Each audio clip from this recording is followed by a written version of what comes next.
3 वर्षे चिमुकलीचा अत्याचार आणि हत्या प्रकरणी मालेगावात आक्रोश. संतप्त आंदोलकांचा गेट तोडत कोर्टात शिरण्याचा प्रयत्न. जमावाला पांगवण्यासाठी पोलिसांकडून सौम्य लाठीचार्ज. चिमुकलीवरील अत्याचार आणि हत्या प्रकरणी मालेगावात कडकडीत बंद. अत्याचार प्रकरणाचा निषेध व्यक्त तर अत्याचार आणि हत्या प्रकरणी मालेगावात कॅन्डल मार्च. आरोपीला फाशीची शिक्षा देण्याची एकमुखानं मागणी. महिला आयोगाच्या अध्यक्षा रुपाली चाकणकरांनी मालेगावातील पीडित मुलीच्या कुटुंबियांची भेट घेतली. आरोपीला फाशीची शिक्षा होण्यासाठी सर्व प्रकारचा पाठपुरावा करणार, चाकणकरांची ग्वाही. मालेगावात न्याय मिळत नसल्यानं जनतेचा उद्रेक झाला. सरकारनं सुधारलं पाहिजे म्हणत वडेट्टीवारांची सरकारवर टीका.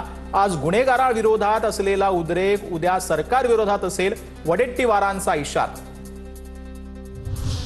बिहारमध्ये नितीश कुमार सरकारचं खातेवाटप जाहीर. नितीश कुमारांकडील गृह खातं भाजपाकडे तर उपमुख्यमंत्री सम्राट चौधरींकडे गृह खात्याची जबाबदारी देण्याचा निर्णय. कल्याण डोंबिवलीमधील भाजपा पदाधिकाऱ्यांचा ठाकरेंच्या शिवसेनेत प्रवेश. भाजपला हिंदुत्व आणि त्या शब्दाशी काहीही देणं घेणं नाही. उद्धव ठाकरेंचा भाजपवर निशाणा. उद्धव ठाकरे यांनी हिंदुत्वाचा विचार सोडला. त्यांनी काँग्रेसची विचारधारा स्वीकारली आहे, त्यामुळे त्यांना काँग्रेस सोबत राहावं लागणार आहे. चंद्रशेखर बावनकुळेंची टीका.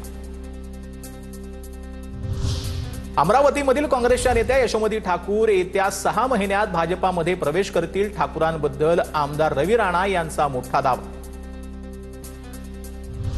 अनगर नगरपंचायतींच्या नगराध्यक्षपदासाठीचा उमेदवार उज्ज्वला थिटे यांचा अर्ज बाद झाल्याचं प्रकरण. उज्ज्वला थिटेंच्या याचिकेवर 24 नोव्हेंबरला सुनावणी.